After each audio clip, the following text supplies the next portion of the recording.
SA సూర్య చాలా confuse అవుతూ ఉంటాడు. అసలు గగన ఆకాశ అర్థం కాక ఆయమ్మలో చాలా టెన్షన్ పడుతూ ఉంటాడు.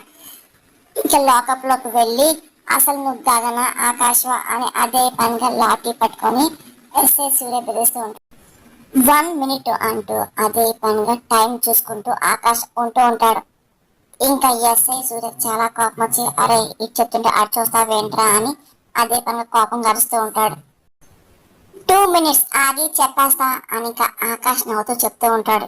ఇంకా చాలా కోపం వచ్చి 2 నిమిషాలు ఏం చెప్తావరా ఎస్ఐ అనగానే ఏమైనా జరగచ్చు జస్ట్ వెయిట్ అండ్ సీ అని ఇంకా అదే పనిగా ఓకే అని ఆకాష్ అంటూ ఉంటాడు. ఇంకా ఎస్ఐ సూర్యకి చాలా కోపం వస్తూ ఉంటుంది. 10, 9 అని నెంబర్స్ కౌంట్ చేస్తూ ఉంటాడు.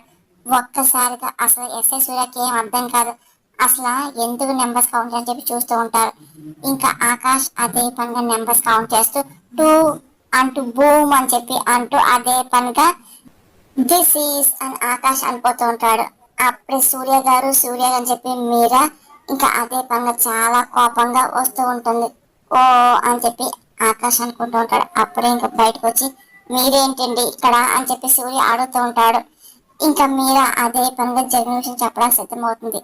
అక్కడ కేపీ తప్పించుకొని శారద ఇంటికి వెళ్ళడం, అలాగే మీరా కూడా వెళ్ళడం.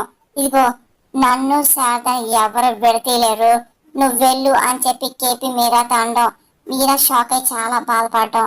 ఆ తర్వాత చెర్రి ఏమో ఇదిగో గగన్ అన్నయ్య మీద పెట్టిన కేసు నువ్వు వెనక్కి తీసుకో, గగన్ అన్నయ్య బయటకు వచ్చేస్తాడు, అప్పుడు నాన్న మళ్ళీ నీతో వచ్చేస్తాడు అని చెప్పి చెర్రి చెప్పిన ప్లాన్ అంతా మీరా గుర్తెచ్చుకుంటుంటది. గగన్ మీద పెట్టిన కేసు ఇంకా వెనక్కి తీసుకుని చెప్పి మీరని మాటలు సూర్య షాక్ అవుతూ ఉంటాడు. పక్కన భూమి అంతా వింటూ ఉంటుంది.